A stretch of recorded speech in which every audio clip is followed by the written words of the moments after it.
नमस्कार दोस्तों, स्वागत है आपका इवनिंग मार्केट रिपोर्ट में। और आज का बाजार तो नो डाउट जैसा कि हम लोग एक्सपेक्ट कर रहे थे वैसा ही बहुत बहुत ही शानदार था। और ये एक्सपेक्टेशन कल से थी, जब से ट्रेड डील हुई थी तब से लग रहा था कि एक बेहतरीन ओपनिंग होगी और उसी हिसाब से मार्केट बनता हुआ दिखा। लेकिन कुछ एक फैक्ट्स हैं जिनको हमें ध्यान देना चाहिए कि ट्रेड डील की इतनी बड़ी खबर कैसे मार्केट ने डाइजेस्ट की। आज एक्सपायरी भी थी तो उसका भी असर था। तो चलिए इसको डिकोड करते हैं। तो ये मेन इंडाइसेस को आप देखिए तो 2.5 से 3% तक की रैली सारे इंडाइसेस में आपको देखने को मिलेगी। कंपैरेटिवली बैंक इंडेक्स में केवल 2.4% की रैली है, लेकिन बाकियों में आप देखिए तो 2.5 से 3% तक की रैली मिड और स्मॉल कैप में ज्यादा बनी। ऐसा एक्सपेक्टेड था क्योंकि सबसे ज्यादा पिटे हुए स्टॉक थे, तो वहां पे बाउंस बैक तेजी से आया और निफ्टी भी 650 पॉइंट की कम से कम बढ़त दिखाते हुए यहाँ शामिल हुआ। तो एक बहुत इंपॉर्टेंट लेवल जो हम लोग चर्चा कर रहे थे कि 25,500 के ऊपर बुल्स का पलड़ा भारी हो जाएगा, मार्केट उनके कब्जे में चला जाएगा। तो ऐसा जाता हुआ फिलहाल दिख रहा है क्योंकि 25,727 पे क्लोजिंग आज मार्केट की हुई और निफ्टी बैंक भी आप देखें 60,000 के ऊपर क्लोजिंग देने में सफल रहा। तो इंडाइसेस देख के तो बहुत ठीक लग रहा है। लेकिन आप ये इस चार्ट को देखिए, ये चार्ट है निफ्टी का। शुरुआत में जब खुला तो जहां पे खुला 26,000 से ऊपर खुला, उस पर टिक नहीं पाया, एक कैंडल में स्टॉक नीचे आया। यानी जो गैप अप था वो सस्टेन नहीं हुआ। 1200-1300 पॉइंट की रैली बन गई थी एक बार, लेकिन वो वहां से नीचे आ गई आधी। और उसके बाद जहां पे उसने वो ड्रॉप दिया, लगभग उसी स्तर पे पूरे दिन मार्केट ट्रेड हुआ है। मुझे ध्यान है कि 590 से लेकर के 630-640 के बीच में पूरे दिन ट्रेड किया। ये चार्ट भी दिखा रहा है आपको। तो इसका क्या मतलब निकाला जाए? इसका मतलब ये निकाला जाए कि एक बार जो सुबह ट्रेड सेटअप हो गया, जो जिस तरह की बाइंग हो रही थी वो बनी रही और जितने बेचने वाले थे उतने खरीदार भी थे। तो ये नहीं कहा जा सकता कि केवल बाइंग हुई, दबा के सेलिंग भी की लोगों ने।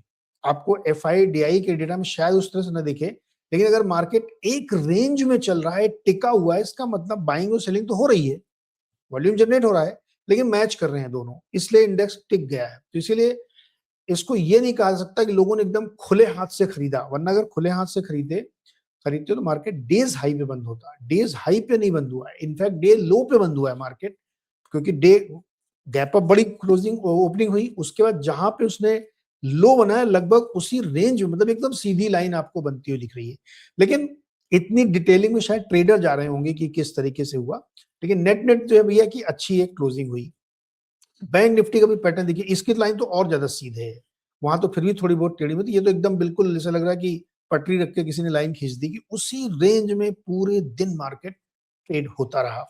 तो इसीलिए इन दो चार्ट्स को बहुत ध्यान से ट्रेडर्स लोग समझ रहे होंगे, देख रहे होंगे।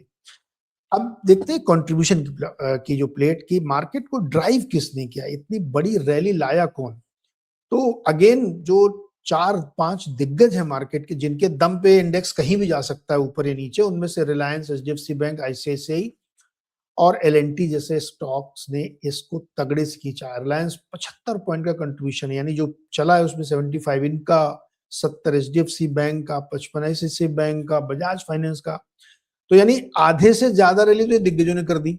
बाकी फिर जो इसके नीचे छोटे मोटे थे उन्होंने की। आप देखिए एक्सिस बैंक ने भी आज कंट्रीब्यूट किया। तो नेट नेट जो कंट्रीब्यूशन की प्लेट है, जो ऊपर ले जाने वाले मार्केट थे, उसमें पार्टिसिपेशन सबका था। ऐसा नहीं था केवल 4-5 स्टॉक मिलके खींच रहे थे। निफ्टी के ज्यादातर स्टॉक्स में तेजी, ज्यादातर क्या मतलब 47 स्टॉक्स में तेजी और 3 स्टॉक्स में बंद हुई। और मिड और स्मॉल कैप में तो दर्जनों स्टॉक थे जहां पे सर्किट लगा था।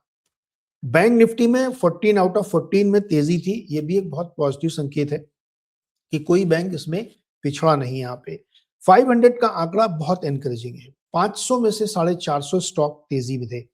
500 का यूनिवर्स सबसे बढ़िया, सबसे ज्यादा रिप्रेजेंटेटिव है अगर आप मार्केट को समझना चाहते हैं तो। इसलिए मैं ये वाले ग्राफिक आपको रोज दिखाता हूं कि मार्केट की बिग पिक्चर आपको समझ में आए, कौन कंट्रीब्यूट कर रहा है कौन नहीं कर रहा है वो दिख रहा है।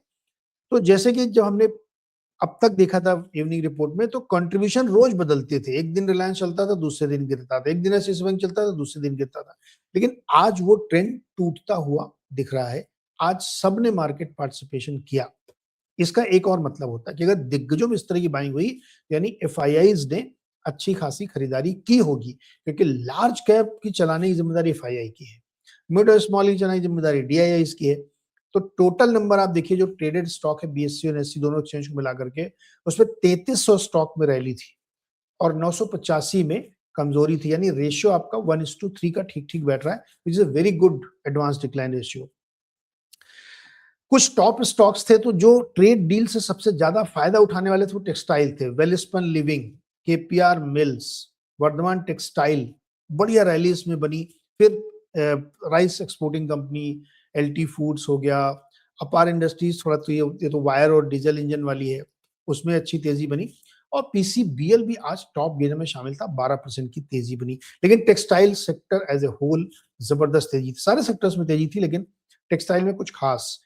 लेकिन इस रैली में भी कुछ स्टॉक रोंदू बने हुए थे, कुछ में कोई दम नहीं थी। पीबी फिनटेक, अलग अलग खबरें जो आ रही थी, Zydus Wellness, Varun Beverages, Chennai Petroleum, Ola Electric, Global Health, ये सब बहुत पॉपुलर स्टॉक हैं आप लोगों के बीच में, लेकिन ये आज भी निराशा के भाव में थे और 2.5 से 3, 4, 5% तक ये स्टॉक गिर के बंद हुए। इसके अलावा तेजी वाले सर्किट वाले ढेरों स्टॉक आज यहाँ पे देखने को मिल रहे थे।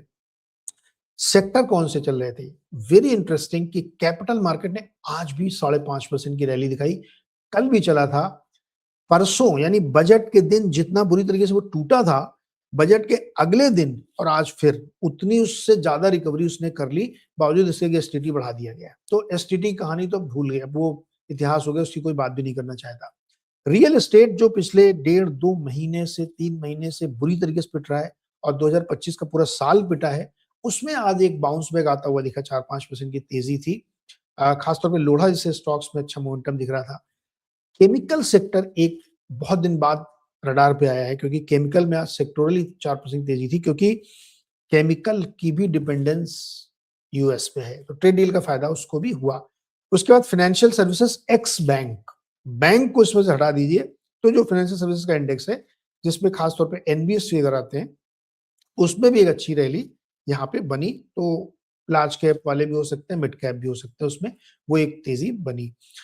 इसके बाद 3 फरवरी तक का यानी आज तक का हम एफआई का आंकड़ा देखें तो आज एफआईआई ने भरपूर खरीदारी की है, यानी आपकी कोई शिकायत नहीं हो सकती। 5400 करोड़ की खरीदारी की है और डीआईएस ने केवल 350 करोड़ की।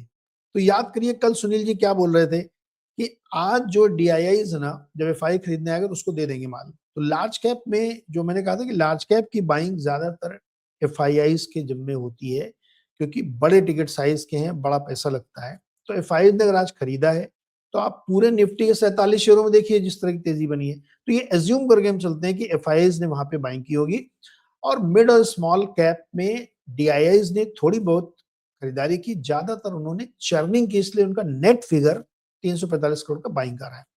अब फरवरी 3 तक का यानी महीने का भर का पूरा एफआई का और डीआई का आप हिसाब किताब देखेंगे तो एफआईआई अब मैसिव पॉजिटिव हो गए, क्योंकि उन्होंने पिछले 1-2 दिन और खरीदारी की थी और डीआई नेगेटिव है। देखिए ट्रेंड कैसा उलटता हुआ दिख रहा है, हालांकि ये 2-3 दिन का, इससे कोई व्यू नहीं बनाना चाहिए, लेकिन ये बदलती हुई चीजें दिख रही हैं।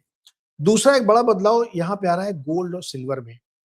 सुबह जब मॉर्निंग शो में हम लोग चर्चा कर रहे थे तो जब मैं पहली बार ग्राफिक बनाया तो पॉजिटिव, जब दोबारा बनाया तो नेगेटिव, और इस समय 5.5% ऊपर है गोल्ड, 5000 के करीब पहुंच रहा है, और सिल्वर में 10% की तेजी, $87 के आसपास।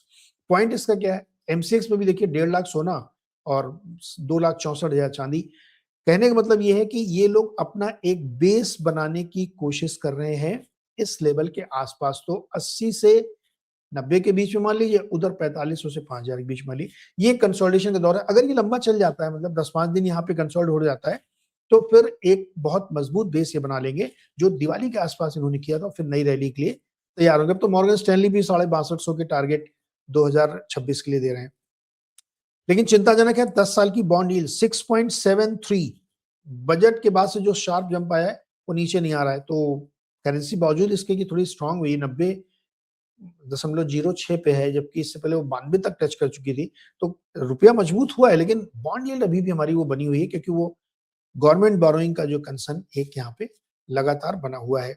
तो अब नेट नेट अगर इसकी समरी बनाई जाए तो क्या बनती है? समरी ये बनती है कि गैप अप पे टिक नहीं पाया मार्केट, ये सच है, लेकिन जहां पे उसने डे लो बनाया 650 पॉइंट ऊपर का, ओपनिंग सा जो वो लो था, उसको उसने पूरे दिन मेंटेन किया है एक्सपायरी के बावजूद। और अगर एक ही सीधी रेखा में मार्केट चल रहा है और हाई या लो दोनों को अगर मेंटेन करके चल रहा है, अगर यही चीज उलट दीजिए 650 पॉइंट नीचे होता और एक सीधी लाइन में चल रहा है, इसका मतलब सेलिंग के साथ साथ मैचिंग बाइंग हो रही है। वैसे ही मैचिंग सेलिंग भी हो रही थी और वो हमने अभी एफआईडीआई के डेटा में, एडवांस डिक्लाइन के डेटा में, कंट्रीब्यूशन के डेटा में ध्यान से देखा। तो रैली एक बनी है मजबूत, लेकिन ऊपरी लेवल पे टिकना थोड़ा सा, अगर ये और 1000 पॉइंट की रैली होती तो शायद कमेंट्री बदल जाती है और ज्यादा हम अच्छी कमेंट्री बोलते हैं। लेकिन यहाँ पे ये है कि कुछ लोगों ने अपना माल निपटाया भी है, जो लोग फंसे होंगे या निकलना होगा उन लोगों ने अपना माल बेचा भी है। तो एक बुल रन जो 25-500 के ऊपर बनना था, वो इनिशियल स्टेज पे ऐसा लग रहा है कि वो अपनी रफ्तार पकड़ रहा है। लेकिन अभी इस हफ्ते के 3 ट्रेडिंग सेशन और हैं, बुध, बृहस्पति, शुक्र। अगर इन तीनों दिन में मार्केट ने ऊपर की तरफ का रुझान रखा, भले ही 100-100, 200-200 पॉइंट ही चले, कोई दिक्कत नहीं है, तो हमें फिर ये विश्वास हो जाएगा कि अब ये मार्केट यहाँ से एक अच्छी तेजी की रफ्तार की तरफ चलता रहे, क्योंकि मैचिंग बाइंग लगातार होती हुई दिखेगी। और आज शो हमने थोड़ा लेट इसीलिए क्योंकि मैं एफआई का फिगर देखना चाह रहा था। एफआई का फिगर तो नो डाउट बहुत इंकरेजिंग है, 5400 करोड़ की बाइंग काफी बड़ी बाइंग मानी जानी चाहिए।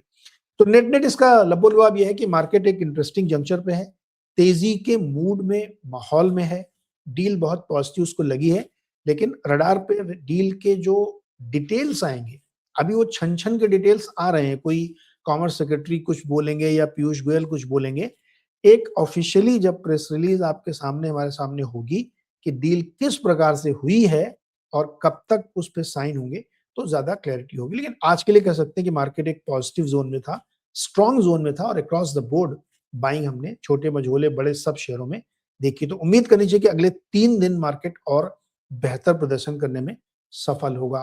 तो अंत भला तो सब भला। अब जब मार्केट ठीक ठाक चल ही गया है तो हमें मान के चलना चाहिए कि यहाँ से मार्केट काफी बेहतर प्रदर्शन करेगा।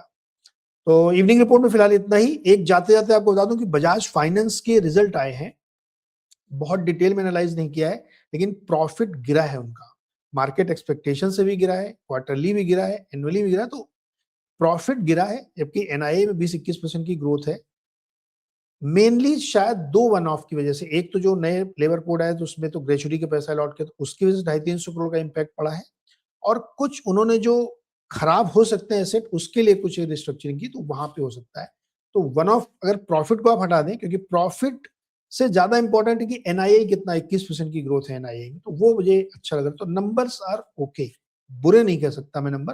प्रॉफिट को जस्टिफाई किया जा सकता है कि उसमें तगड़ी गिरावट क्यों है, लेकिन चूंकि आज बजाज फाइनेंस में रैली थी, तो कल मार्केट कैसे रिसीव करता है इस रिजल्ट को वो हम लोग देखेंगे। तो जाते जाते हमने कहा चूंकि आया है तो आपसे बातचीत कर लूं।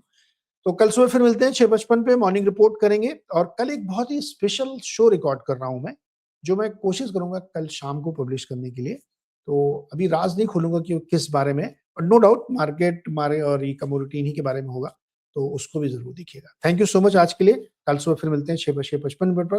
तब तक के लिए बहुत बहुत शुक्रिया। एंजॉय करिए। Thank you so much.